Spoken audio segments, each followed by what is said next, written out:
All right, let's talk NVIDIA. I mean, what a run, right? They've absolutely dominated the AI chip space. But after a stock goes parabolic like that, there's always one question on everyone's mind.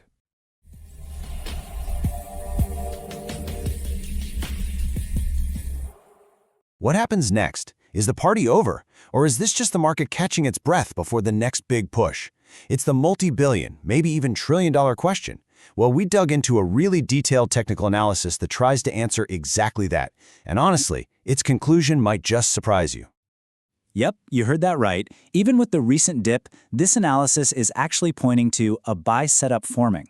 So what we're going to do for the next few minutes is basically become market detectives. We're going to walk through all the clues, piece by piece, to see exactly how this analyst came to that conclusion. Okay, so before we dive into the clues, we have to understand the tools the analyst is using. Technical analysis isn't some crystal ball that predicts the future. Think of it more like a toolkit for reading the story the market is telling, a way to see the footprints left behind by buyers and sellers. And the investigation here follows a really clear three-step process. First, they look at the price patterns themselves. Then, they check the momentum, the energy behind those moves. And finally, they zoom out to look at the bigger picture, to see if everything lines up. So let's start with that first clue, the price patterns. All right, clue number one, this is all about what the price chart itself is telling us. And to do that, the analyst is using a very specific framework to kind of interpret the market's natural rhythm. And that framework is called Elliott wave theory. Now, I know it sounds super complicated, but stick with me because the core idea is actually pretty simple. It basically says that markets move in predictable patterns, kind of like waves hitting the shore. You get 5 waves pushing forward with the main trend, and then 3 smaller waves pulling back to correct. It's really just 5 steps forward, 3 steps back. So when we apply this to NVIDIA, the analyst sees that huge, incredible run-up as a big wave 3. And this recent dip? Well, that's seen as a totally normal, healthy wave 4 correction, the market just taking a breather. So the big question, the million-dollar question is, where does this pullback stop before we potentially get that final wave 5 push higher? And this is where it gets really interesting. Analysts look for something called confluence, which is just a fancy way of saying different clues all pointing to the same spot. So first up, they use a tool called Fibonacci retracement, which points to a potential reversal right in the 188 to 191 zone. Then, a key moving average, think of it like a center of gravity for the price, is sitting right around $189. And finally, the volume profile, which shows where all the action has happened before, shows a huge wall of support between 180 and 184. See that? 3 totally different tools, all screaming that this is a potential floor for the stock. Okay, so the price chart is hinting that a turning point could be close. But, that's only half the story. Now we've got to pop the hood and check the engine. Is the market's momentum actually agreeing with this idea?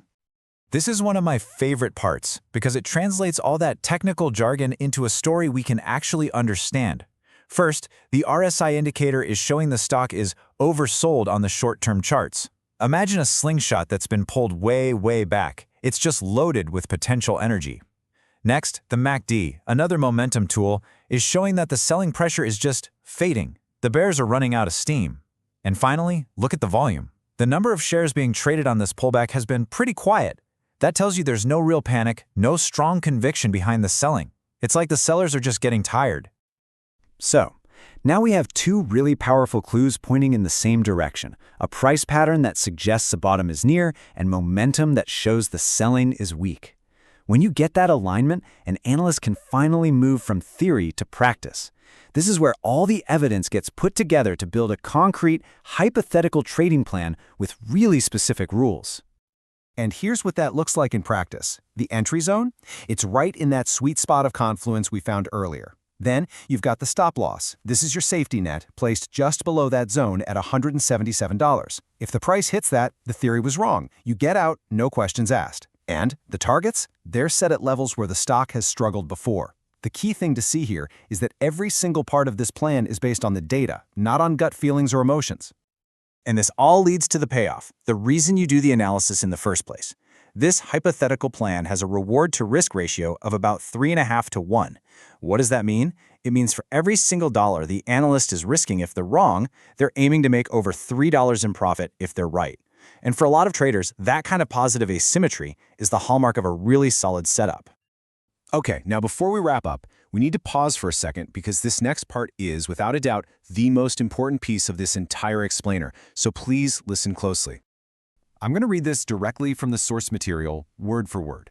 This analysis is provided strictly for educational and informational purposes. Nothing in this analysis should be considered financial advice. Let me be crystal clear. This is a case study. We are looking at how one analyst interprets data. This is not a prediction, it is not a guarantee, and it is definitely not a recommendation to buy or sell anything. So what's the real takeaway here? Look, the point of this isn't to guess if NVIDIA is going to hit $216. Who knows? The real value is seeing the process. It's about pulling back the curtain to understand how an analyst takes a ton of data, uses a structured set of tools to form an opinion, clearly defines their risk, and then builds a logical plan. In a world that's often driven by fear and greed, this is a masterclass in how to approach the market with a structured, disciplined mindset. In the end, an analysis like this is a roadmap. It lays out what seems to be the most probable path forward based on all the signs we can see right now. But as anyone who's ever been on a road trip knows, a map is a guide, not a guarantee. It can't predict a sudden traffic jam or an unexpected detour. And the market, well, the market always gets the final say.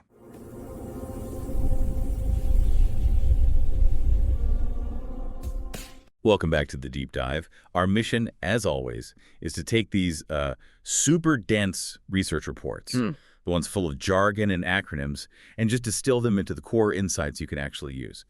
Today, we are really getting into the weeds on NVIDIA, ticker NVDA. And specifically, we're hunting for the technical bottom of its recent correction.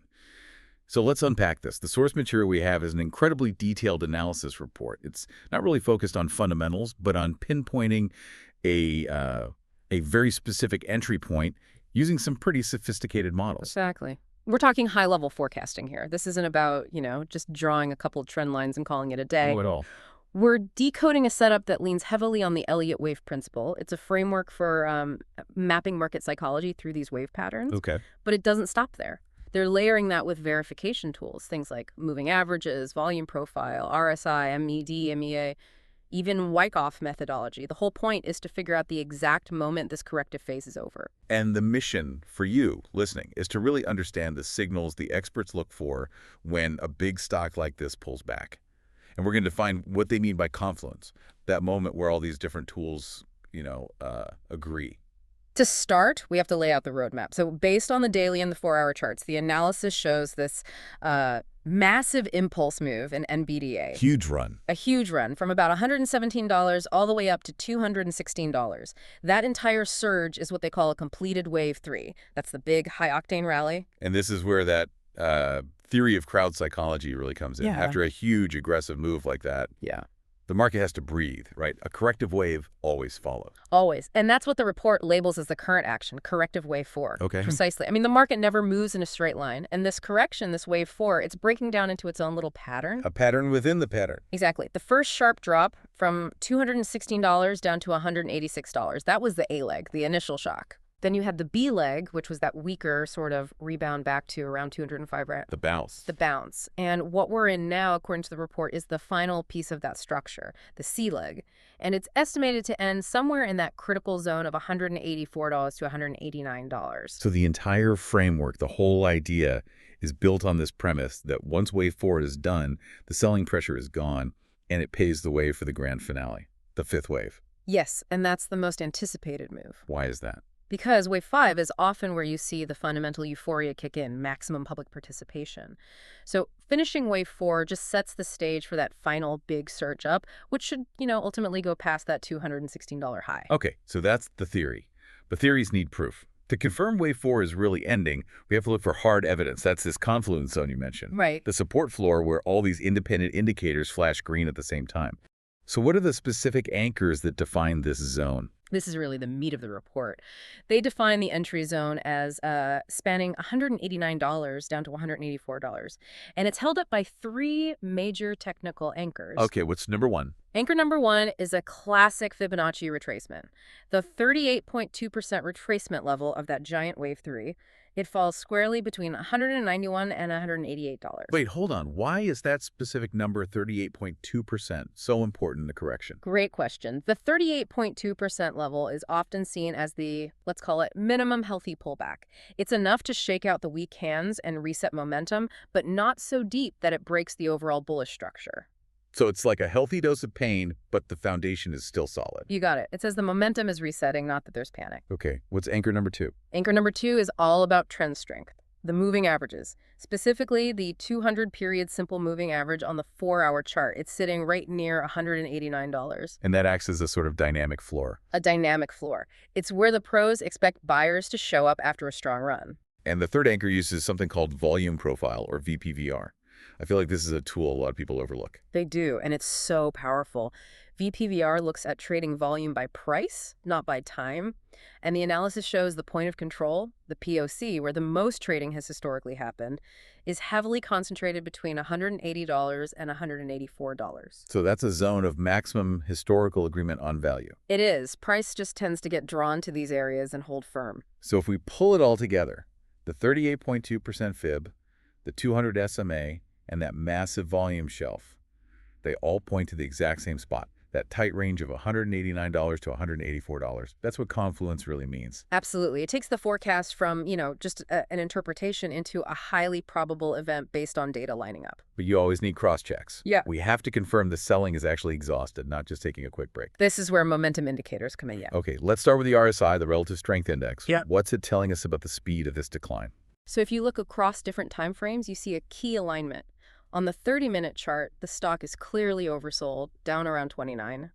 But more importantly, on the 4-hour chart, you're seeing a bullish divergence forming, which for anyone unfamiliar means price is making new lows, but the RSI is failing to make new lows. It's actually trending higher. So the selling engine is losing power, even if the car is still coasting downhill. Perfect analogy. The pressure is lifting. And if you check the MACD, which tracks momentum, the bearish pressure is just visibly weakening everywhere. The histogram is coming back up to the 0 line. And for our listener, that histogram approaching 0 from below, that's basically code for the momentum drain is stopped, and a bullish crossover could be just a session or two away. That's the setup. And now look at volume itself. The key thing here is that trading volume has been declining through this whole pullback. Which is the opposite of what you'd see in real panic. Exactly. If this were a major sell-off, you'd see volume spiking as price fell.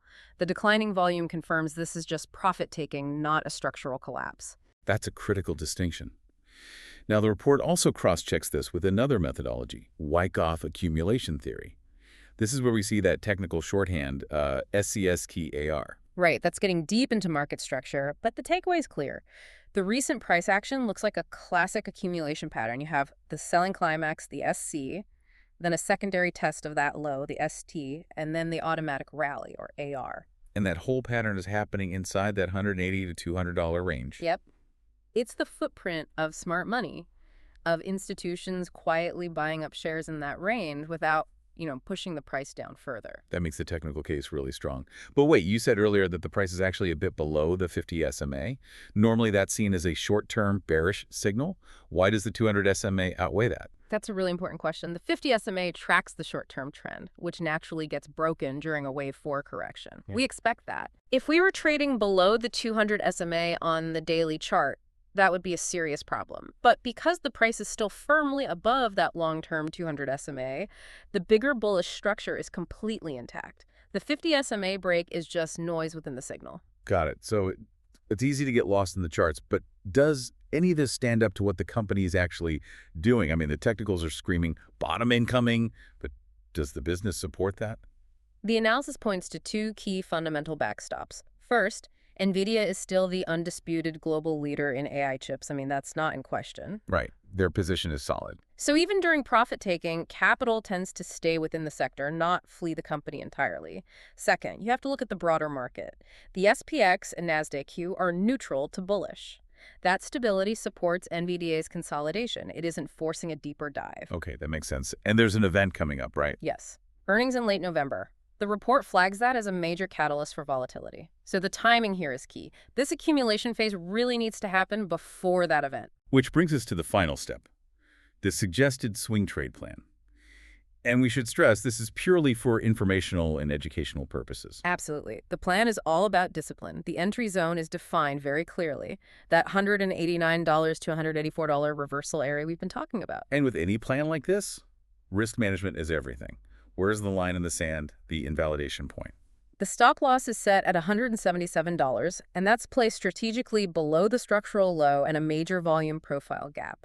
If the stock trades below 77, the whole wave 4 idea is invalid, the structure turns bearish, and it's an immediate exit. A logical kill switch. So what about the upside, the targets? The targets are aligned with that wave 5 surge. Target 1 is $202, which is a previous resistance level. Target 2 is up at $211 to $216, aiming for that expected wave 5 high. So you combine that tight stop at $177 with those high targets. Yeah. What does that give you in terms of reward versus risk? It creates a very favorable reward to risk ratio, somewhere between 3.0 and 3.5, which means for every dollar you risk, the potential reward is $3 to $3.50. And that's the kind of math you look for in a high probability setup. It is, but again, this is just to demonstrate how all that complex analysis translates into a structured hypothetical plan. Absolutely. So a quick summary of what we found in this deep dive. The technical case suggests this wave 4 correction is wrapping up. It's supported by this huge confluence at the $184 to $189 zone, and all the momentum indicators are aligning to signal a shift towards the next big move, wave 5. And if you connect this to the bigger picture, the report notes this isn't happening in a vacuum. This pattern is often a sector-wide thing. You can see similar setups in other correlated stocks. And that is the perfect final thought for you to chew on. The analysis points to AMD, which is testing support around $121, the SMH Semiconductor ETF, showing the same pattern, and TSMC, TSM, which has that strong fundamental link. So the question for you is, which of these other opportunities shows the strongest signs of following NVDA's pattern? And why might tracking that diversification be so important when you're betting on a major sector move? Analyzing that correlation will tell you if this is just an NVDA story or the start of a massive sector-wide rotation. We'll see you in the next deep dive.